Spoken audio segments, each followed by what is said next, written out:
भगवान शंकर से माता पार्वती ने बहुत ही कहा कि प्रभु मुझे अमर कथा सुननी है। भगवान शंकर ने अमरनाथ पर आसन लगाया। एक वृक्ष पर दो तोते का जोड़ा निवास करते थे। उस तोते का अंडा रखा हुआ था, उसमें सुख शावक प्रवेश कर गया। तो जैसे ही भगवान शंकर कथा सुनाने के लिए बैठे तो भगवान शंकर ने अपना डमरू बजाया।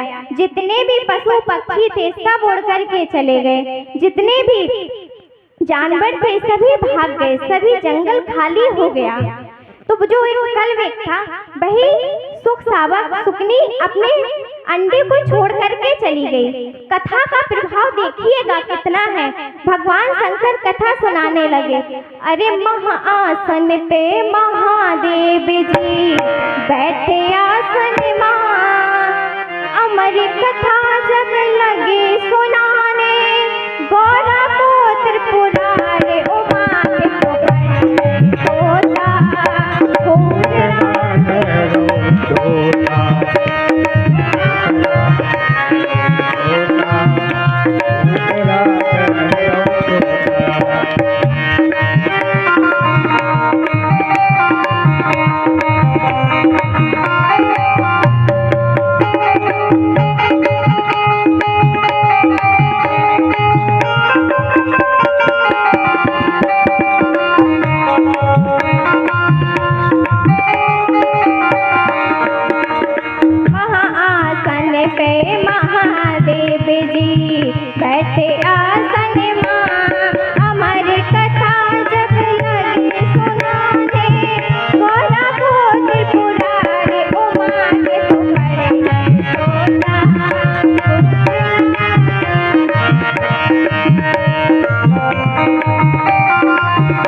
वह कथा के प्रभाव से अंडा फूट गया और उससे सुख शावक निकल कर आया। कथा सुनते सुनते मैया को नींद आ गई। कथा इतनी मीठी है कि भोलेनाथ शंकर ने गौरा को कथा सुनाई। भोलेनाथ शंकर ने गौरा को कथा सुनाई। कथा हुई ना पूरी और नींद उमा को आई। गौरा को नींद आई। भोलेनाथ जी समझ न पाए हो, हाँ भोलेनाथ जी समझ न पाए, गौरा की होकर उमा के पड़ गए सोता, पूछना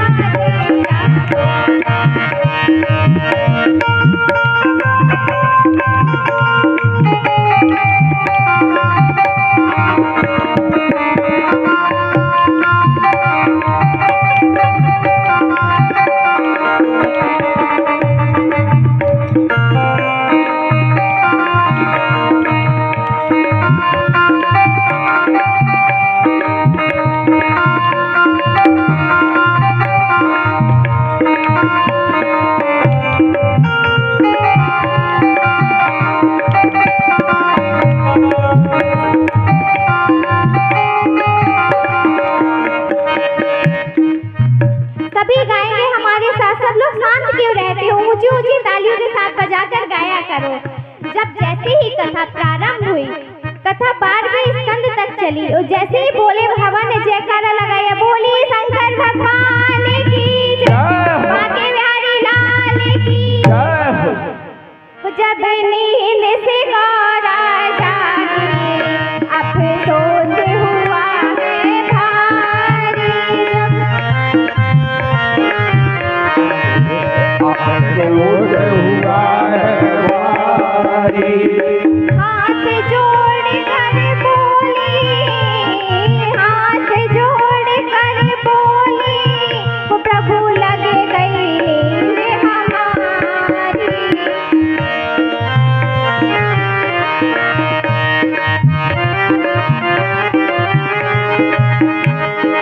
आधी कथा सुनी है हमने हो,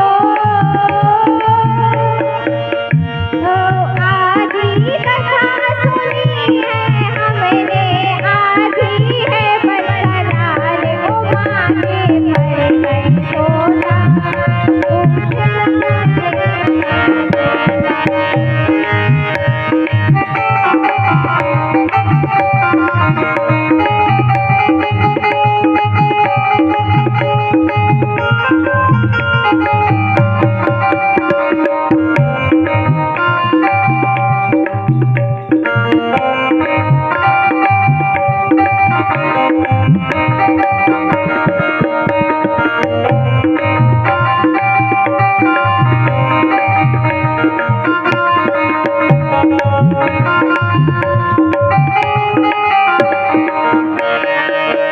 भगवान शंकर कहने लगे, देवी अगर तुमने यह कथा सुनी नहीं तो फिर कथा किसने सुनी? कौन पुकार देता रहा? फिर कहने लगे शंकर जी, ये कथा सुनी है किसने?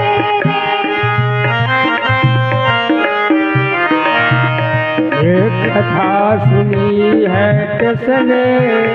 क्रोध में आ गए, मैं जिंदा ना छोड़ूंगा, ए दिया हूँ गिरा जिसने। मैं जिंदा नहीं छोड़ूंगा, या हूँ के किसने? भगवान शंकर ने आजू देखा, बाजू देखा, सामने देखा, और जैसे ही भगवान शंकर ने पीछे मुड़ करके देखा तो वृक्ष पर वह सुख सावक बैठा हुआ था। तो भगवान ने अपना त्रिशूल उठाया, वह सुख सावक डर गया। आगे आगे तोता दौड़े हो, आगे आगे तोता दौड़े, पीछे से बेबंदार, ओ मांगे तोता।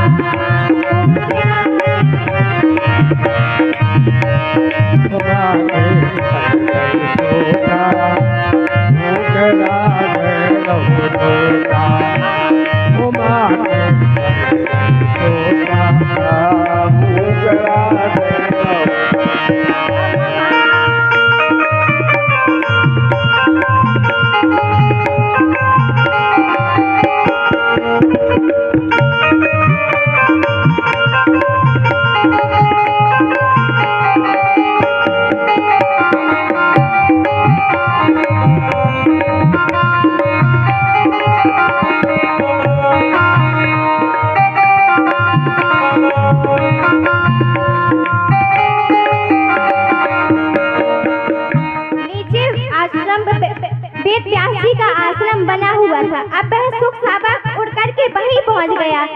उड़ते उड़ते तोता जब वेद व्यास घर आया, उड़ते उड़ते तोता जब व्यास के घर में आया। वेद व्यास की पत्नी के गर्भ में जाए समाया।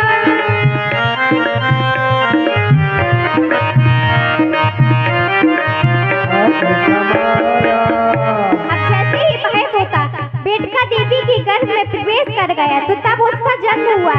तो उसका नाम क्या रखा?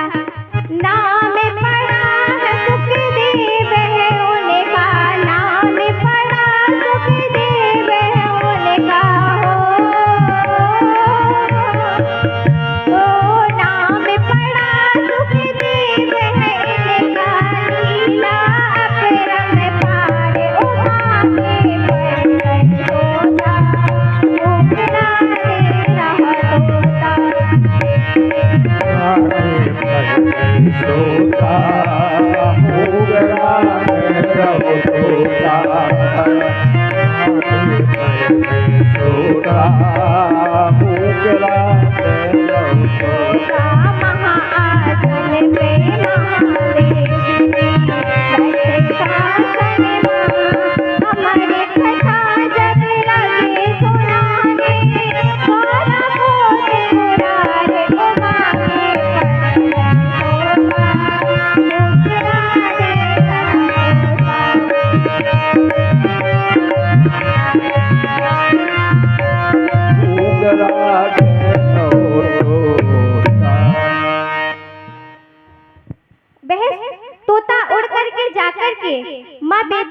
देवी के गर्भ में जाकर के समा गया। भगवान शंकर जैसे ही कैलाश पर्वत से आए, बोले वेद व्यास जी दरवाजा खोलिए। बोले प्रभु बताइए, मेरी आज कुटिया के भाग खुल गए, परमात्मा मेरे द्वार पर आए हैं। तो बोले वेद व्यास जी, आपके घर के अंदर मेरा चोर छिपा हुआ है। बोले प्रभु कैसी बात करते हो, मेरे घर में और आपका चोर, और मान लिया मैंने कि भला छिपा है, तो ये बताइए कि आपके कैलाश पर्वत पर ऐसा है ही क्या जो चोर जाएगा और चोरी करने के लिए? धन धन भोलेनाथ तुम्हारे कौड़ी नहीं खजाने में, तीन लोक बसती में बसा गए, आप बसे दीवाने में। और तीन लोक बसती में बसा गए, आप बसे दीवाने में। धन धन भोलेनाथ तुम्हारे कौड़ी नहीं खजाने में, और तीन लोक बसती में बसा गए, आप बसे दीवाने में।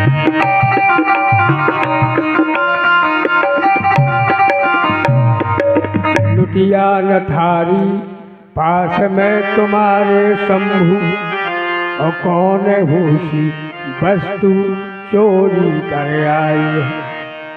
बोले प्रभु आप बताइए, आपके कैलाश पर्वत पर भांग धतूर है, इसके अलावा चोर को मिलेगा ही क्या? बोले नहीं व्यास जी, किसी सोने चांदी की चोरी नहीं की है, उसने मेरी अमर कथा का पान कर लिया है, मैं उसे मार दूंगा, जिंदा नहीं छोड़ूंगा। वेद व्यास जी बोले प्रभु फिर से वैसे ही बात करने लगे, अगर जिस व्यक्ति ने अमर कथा का पान कर लिया है तो आप उसे कैसे मार सकते? बोले नहीं, उसने ऐसे नहीं, चोरी से अमर कथा का पान कर रखा है। तो वेद व्यास जी ने भगवान शंकर आशीर्वाद देकर के चले गए कि अब उसने अमर कथा का पान कर रखा है, तो यह मैं इसे नहीं मार सकता। भगवान शंकर आशीर्वाद देकर के चले गए। बहुत समय हो गए। अगर एक बालक अपने माँ के गर्भ में रहता है तो 9 महीने, लेकिन सुखदेव जी महाराज पूरे 12 महीने तक अपनी माँ के गर्भ में रहे। एक दिन वेद व्यास जी बोले बेटा तेरी माँ को बहुत तकलीफ हो रही है, तू बाहर आ जा।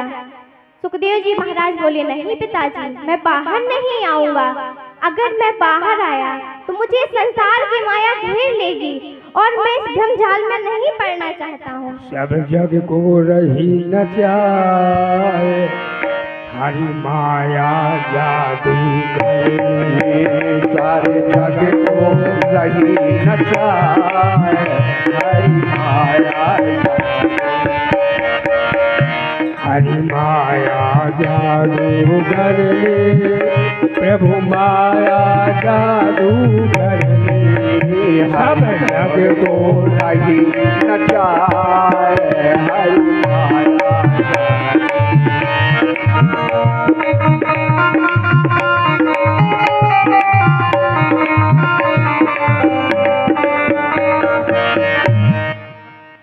यह माया है जो मुझे घेर लेगी, इसलिए मैं बाहर नहीं आऊंगा। वेद व्यास जी बोले नहीं बेटा, तुम अपनी माँ के गर्भ से बाहर आ जाओ, 12 महीने हो चुके हैं, तुम्हारी माँ को बहुत तकलीफ हो रही है। बोले प्रभु पिताजी मैं ऐसे नहीं आऊंगा, अगर साक्षात परमात्मा मुझसे आकर कहेंगे कि जब मैं जन्म लूंगा मैं अपनी माया को रोक लेंगे, तभी मैं माँ के गर्भ से बाहर आऊंगा। तो वेद व्यास जी महाराज भी इतने ज्ञानी, तो बोले भगवान को ही साक्षात आना पड़ा। बोले तुम गर्भ के बाहर आ जाओ, मैं अपनी माया को रोक लूंगा। सुखदेव जी महाराज अपने माता के गर्भ से 12 वर्ष के बाद बाहर आए और जैसे ही जन्म लिया जाकर के वन में कंदराओं में जाकर के तपस्या करने लगे। घर छोड़ करके उनके पिता मोह में वेद व्यास जी पड़े हैं, बेटा रुक जाओ, बेटा रुक जाओ, इस प्रकार से रोक रहे हैं, लेकिन नहीं, सुखदेव जी महाराज नहीं मान रहे हैं। वह जाकर के कंदराओं में, वन में, जंगलों में जाकर के तपस्या करने लगे। जैसे ही बताया परीक्षित जी ने, ऐसे है मेरे गुरुदेव, सुखदेव जी महाराज को पता चला कि परीक्षित जी को शराब लगा है, तो सुखदेव जी महाराज वन से परीक्षित जी को कथा श्रवण कराने के लिए आए। बोलते हैं, मैं अपने गुरु को नमन करता हूँ। हरि की कथा सुनाने वाले, प्रभु की कथा सुनाने वाले, तुमको लाखों प्रणाम, तुमको लाखों प्रणाम। ओ हर की कथा सुनाने वाले, हर की कथा सुनाने वाले, तुमको लाखों प्रणाम, तुमको लाखों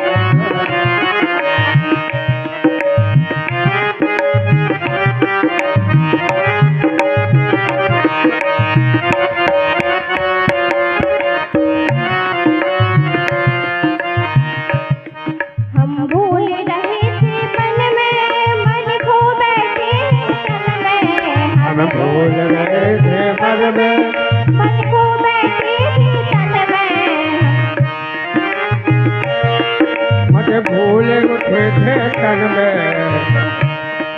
प्रभु से राह दिखाने वाले, प्रभु की राह बताने वाले, और राज बनाने वाले, तुमको लाखों प्रणाम, तुमको लाखों प्रणाम।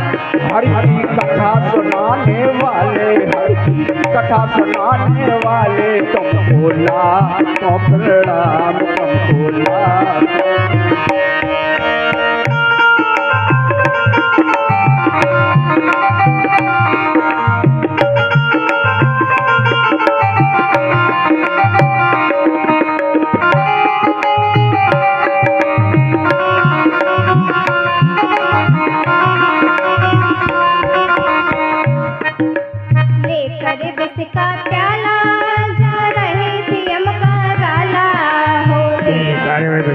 प्याला जा रही थी हम के काला, पी कर बिस का प्याला जा रहे थे हम का गाला।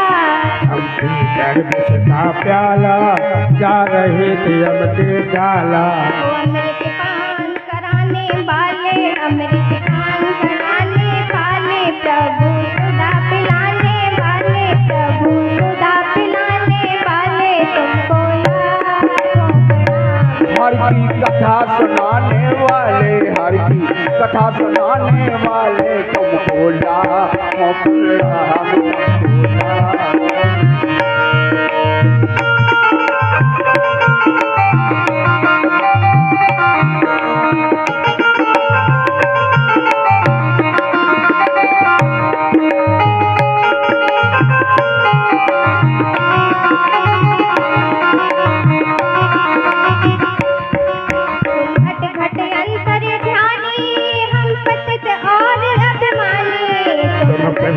अंतर्यामी, हम पतित और अभिमानी।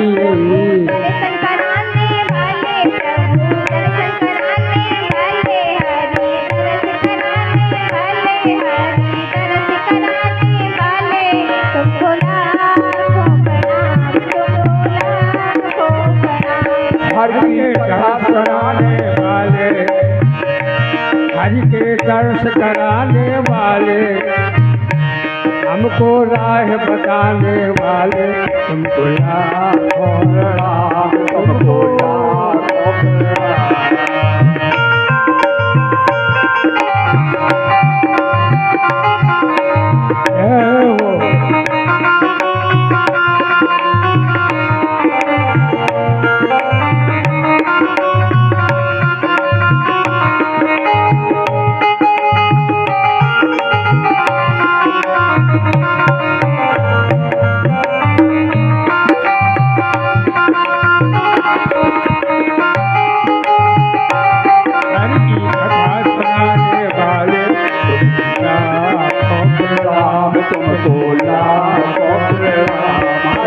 कथा सुनाने वाले, हर की कथा सुनाने वाले, तुमको लाखों प्रणाम, तुमको लाखों हम पार तेरा क्या पावे, बस शीश सुखा नहीं गावे। हम पार तेरा क्या पावे, बस शीश सुखा नहीं गावे।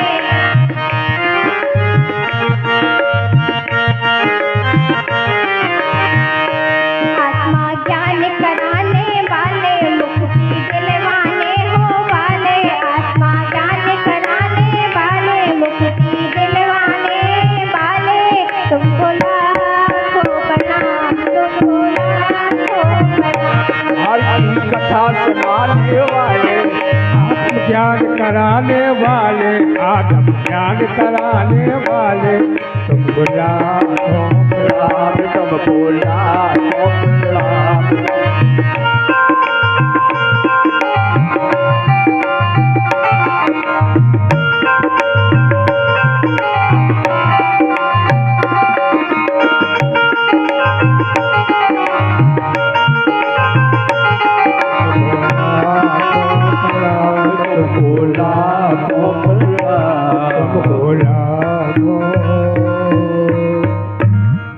उन्होंने अपने गुरुदेव को नमन किया।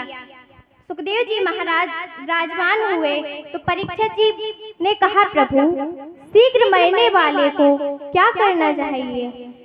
तो बोले, सुखदेव जी महाराज ने कहा, जो 7 दिन है आप ही बताइए, सोमवार, मंगलवार, बुधवार, बृहस्पतिवार, गुरुवार, शनिवार, इतवार और फिर सोमवार।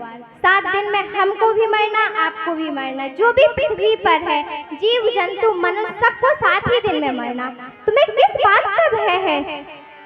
बोले, मुझे तक्षक नाग की सी मृत्यु होगी। सुखदेव जी महाराज का आगमन हो गया। पहला प्रश्न यही पूछा। अब सूत जी महाराज ने सौनकादिक ऋषियों से 4 प्रश्न किए हैं।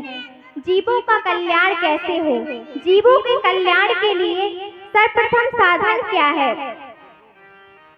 परम कल्याण क्या है? भगवान ने कितने अवतार लिए? भगवान के धाम गमन के बाद धर्म किसकी शरण में गया? बताया है। जीवों के कल्याण के लिए सबसे प्रिय साधन बताया है कि भगवान की कथा को श्रवण करो। इस कलयुग में सबसे बढ़िया यही उपाय है और कुछ नहीं है। भगवान ने कितने अवतार लिए? कहा, प्रभु, और जब मेरे प्रभु की कथा है, आप जितनी कथा हो सबको संक्षिप्त रूप से सुना देना, लेकिन मेरी गोविंद की कथा को स्पष्ट रूप से सुनाना। 6 प्रश्नों को किया है। तो बोले, सबय पुंसाम पुरो धर्मो यथा भक्ति रुदुक्षये आहे तो क्या प्रतिहता ययात्माना संप्रसीदति। हे ऋषियों, सभी धर्मों का एक ही निचोड़ है क्या? तन पवित्र से बाकिए धन पवित्र कर दान, मन पवित्र हरि भजन कर होते द्रव्य कल्याण रे भैया, होते द्रव्य कल्याण।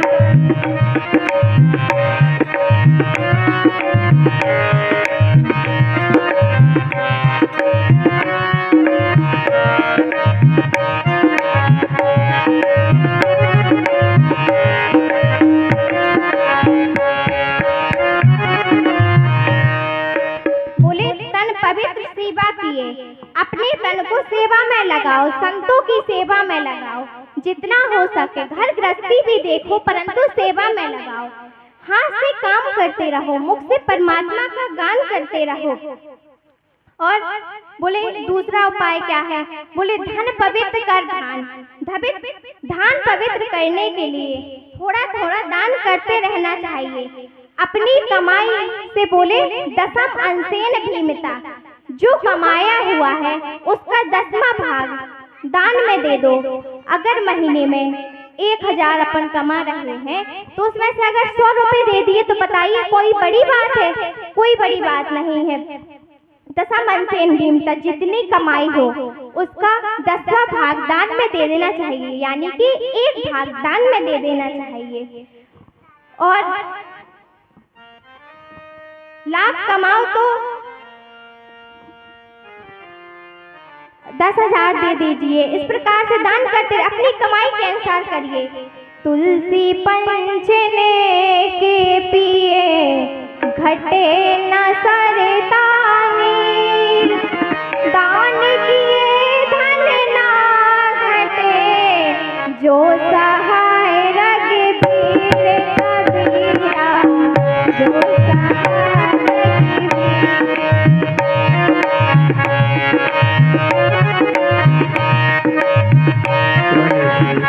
के पिए घटे न सरदानी डाल दिए गंगा घटे जो सहाय रघुवीर जो सहाय रघुवीर ओ भैया जो सहाय रघुवीर।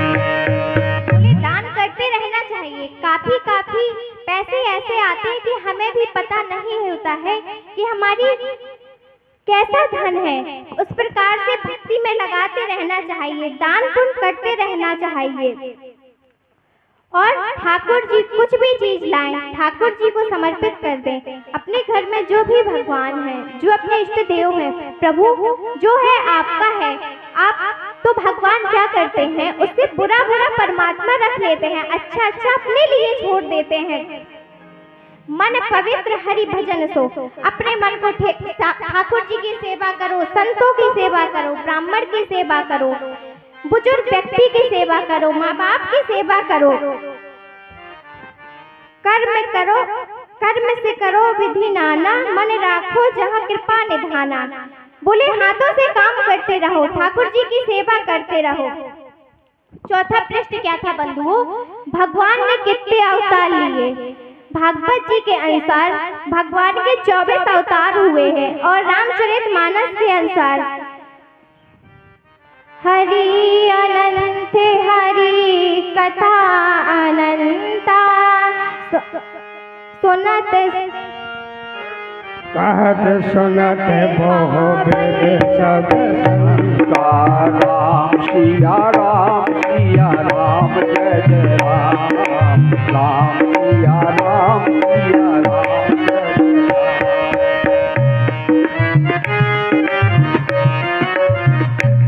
बोले भागवत जी के अनुसार भगवान ने 24 अवतार लिए हैं। तो बोले भगवान अवतार लेकर धरा धाम पर यानी कि पृथ्वी पर कब आते हैं, तो क्या बताया, जब जब होए धर्म की हानि बाढ़े असुर अधर अभिमानी। राम सिया राम सिया राम जय जय राम राम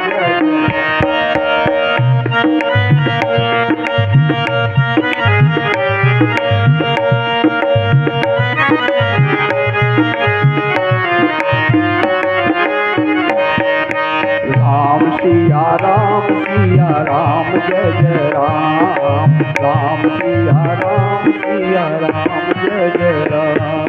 बोले जब जब अधर्म बढ़ जाता है तो भगवान धर्म की स्थापना करने के लिए अवतार लेकर आते हैं, अधर्म का नाश करने के लिए। विप्र धेनु सुर संत हित लीन मनुज अवतार, मेरे गोविंद धर्म की रक्षा करते हैं और संसार के लोगों को सदगति प्राप्त कराते हैं।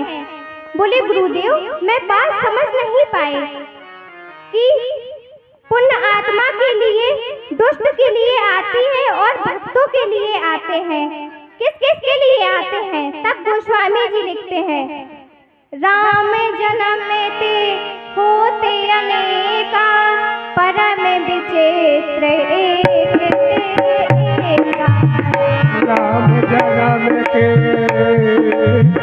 हेत अनेका, राम जन्म के हेत अनेका, परम विचित्र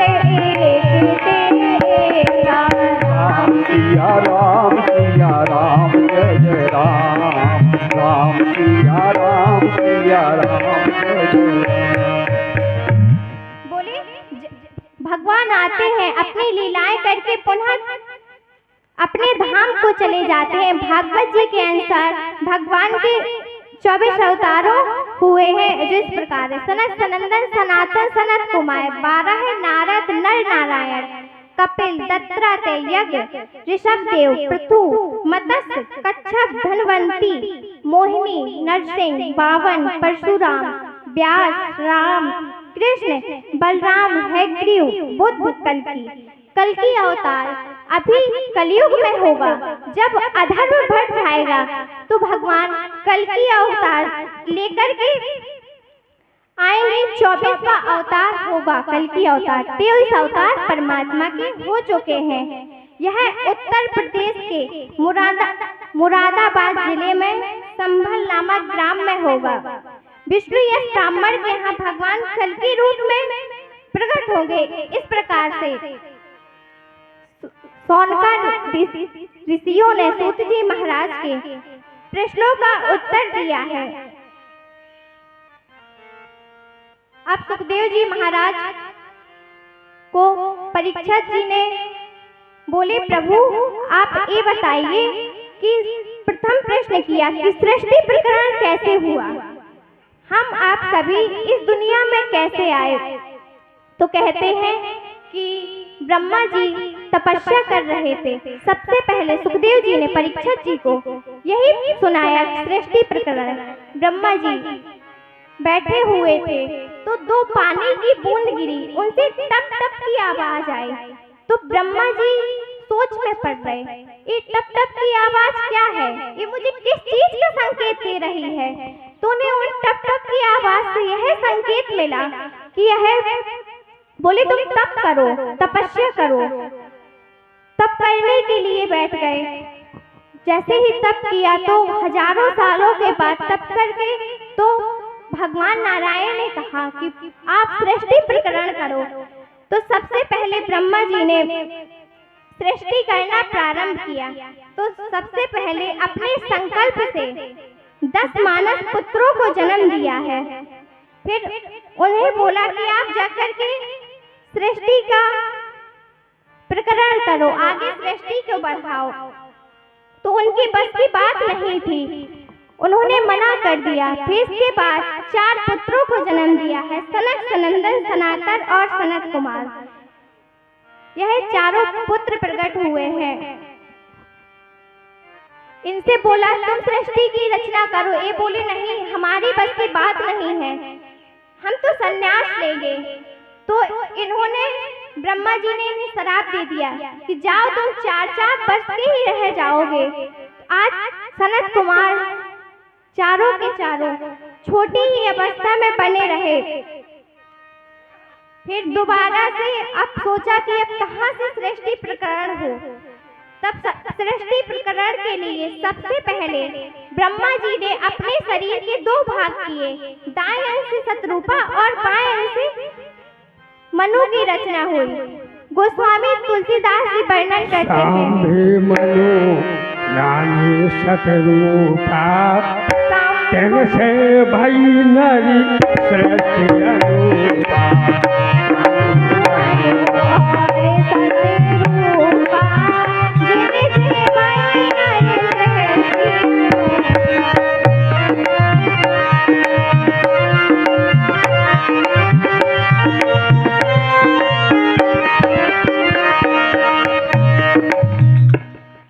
भगवान ने अपने शरीर के 2 भाग किए, एक भाग से स्त्री और एक भाग से पुरुष हुए।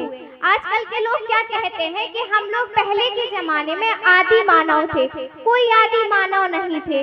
क्या बोलते, पहले हमारा शरीर जानवरों की तरह था, ऐसा कुछ नहीं था। भागवत जी में वर्णन आता है कि ब्रह्मा जी ने अपने शरीर के 2 भाग किए तो उनसे शंभु और मनु की उत्पत्ति हुई। तो इनसे कहा ब्रह्मा जी ने कि आप लोग जाइए और सृष्टि की रचना कीजिए। तो इन्होंने कहा आप बताइए, हम सृष्टि की रचना कर तो दें, लेकिन ये बताओ हमारी संतान जो उत्पन्न होगी फिर वो रहेंगी कहाँ, सर्वत्र जल ही जल है।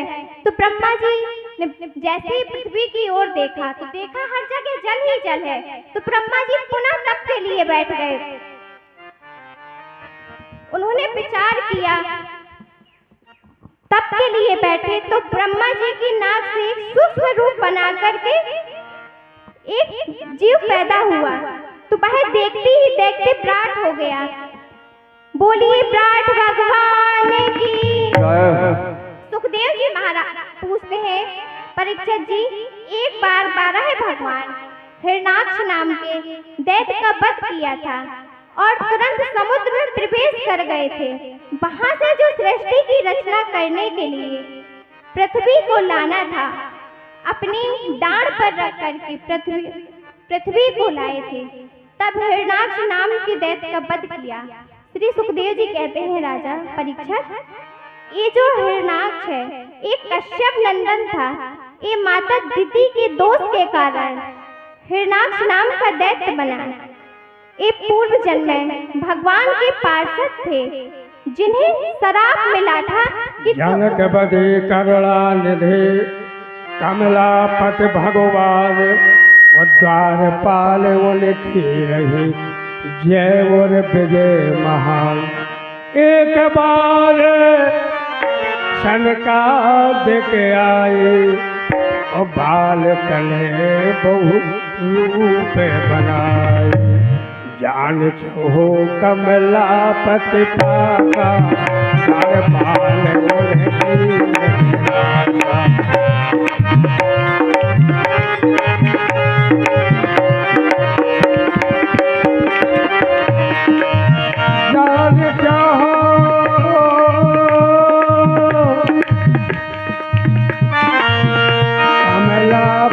पासा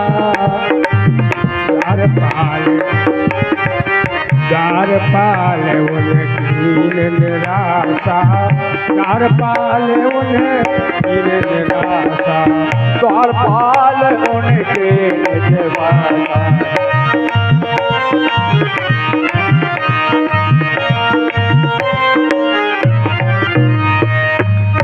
जय विजय नाम के पार्षद थे, भगवान के द्वारपाल थे। सनत कुमार भगवान के दर्शन करने के लिए गए तो भगवान शयन कर रहे थे। तो जो जय विजय थे, इन्होंने रोक दिया कि रुक जाओ, प्रभु शयन कर रहे हैं। तो सनकादिक ऋषियों ने शराप दे दिया कि जाओ, तुम 3 योनि में दैत्य को प्राप्त होगे, तुम 3 जन्म के लिए दैत्य हो जाओगे। और पहले जन्म में हिरणाक्ष और हिरण्यकश्यप, दूसरे में रावण और कुंभकर्ण, तीसरे में शिशुपाल और दंतवक्र, जिसका प्रभु आकर के रूप धारण करके तुम्हारा वध करेंगे। तो महाराज, इस प्रकार से शंभु मनु शतरूपा ने सृष्टि की रचना आरंभ की। इनकी 5 संतानें हुई, आकुति, देवहूति, प्रसूति। मनोस्तु शतरूपायाम तृषा कल्याण जगनरे आकुति देवहूति प्रसूति रीति दशता। आकुति, देवहूति और प्रसूति 2 पुत्र हुए, प्रियव्रत और राजा उत्तानपाद। सबसे बड़ी पुत्री का विवाह आकुति का विवाह रुचि प्रजापति के साथ हुआ। देवहूति का विवाह कर्दम ऋषि के साथ हुआ, जिनकी 9 कन्याएं हुई। एक पुत्र हुआ, कर्दम ऋषि द्वारा एक पुत्र हुआ। के घर में 9 कन्याएं होती है, उनके घर में भगवान आते हैं। लेकिन आज के जमाने में 9 कन्याएं हो तो भगवान आएंगे, जब आएंगे खपरा खारू ब्याह में पहले डूब जाएंगे। तो 9 कन्याएं क्या है? श्रवणम कीर्तनम विष्णु स्मरणम पाद सेवनम अर्चनम वंदनम दासम सख आत्मनिवेदनम। कर्दम क्या है? कर माने इंद्री, दम माने दमन। जो इंद्रियों का दमन करे वो कर्दम है, और जिसकी बुद्धि निष्काम है वो देवहूति है। जब निष्काम बुद्धि देवहूति और इंद्रियों का दमन करने वाला कर्दम, इन दोनों का जब विवाह होता है तो 9 पुत्रियां क्या है? 9दा भक्ति। और जब 9दा भक्ति रूपी पुत्रियां जिनके यहाँ पर होती है, उनके यहाँ ज्ञान रूपी कपिल का प्राप्त होता है। कपिल भगवान क्या है? बोले ज्ञान। जब तक 9 पुत्रियां माने 9दा भक्ति रूपी पुत्रियां जिसके यहाँ नहीं, उसके यहाँ ज्ञान रूपी कपिल भगवान का आगमन नहीं हो सकता। 9 कन्याओं के नाम है कला, अनसुईया, श्रद्धा, हरबीबू, गति, क्रिया, ख्याति, अरुधति, शांति, जिनका विवाह ब्रह्मा जी के 9 मानस पुत्रों के साथ हुआ है। इस प्रकार से सृष्टि की रचना आगे बढ़ी। इन्हीं के घर में कपिल भगवान अवतार लेके आए। बोलिए कपिल भगवान की जय हो। इन्हीं कपिल भगवान ने अपनी माता देवहूति को सुंदर सुंदर उपदेश दिए। जो सबसे छोटी पुत्री है प्रसूति, इनका विवाह रुचि प्रजापति के साथ में हुआ, जिनके यहाँ माता सती का जन्म हुआ। सती का विवाह शंकर के साथ हुआ। दक्ष पहले राजा था। अब ब्रह्मा जी ने राजाओं का भी राजा प्रजापति बना दिया। जब प्रजापति बन गया तो दक्ष ने बड़े बड़े 2 यज्ञ किए। वाजपेयी यज्ञ किया प्रयागराज में और बृहस्पति यज्ञ किया हरिद्वार में। प्रथम यज्ञ किया बंधुओं प्रयागराज में। सभी देवी देवताओं को बुलाया। सभी देवी देवताओं आए। सभी सिंहासन पर विराजमान थे। इंद्र जी, कुबेर जी, अन्य सभी देवियां, सभी देवताएं आए। सभी सिंहासन पर विराजमान थे। जैसे ही महाराज दक्ष का आना हुआ, देखा है दक्ष प्रजापति को सब देव खड़े हो जाते हैं। प्रजापति कह कर आसन से खड़े हो जाते हैं। शंकर ने सोचा ससुर खड़े, इसलिए शंभुना खड़े हुए। अपने आप को दमाद जान आसन पर वे डटे रहे। अपने आप को दमाद जान आसन पर वे डटे रहे।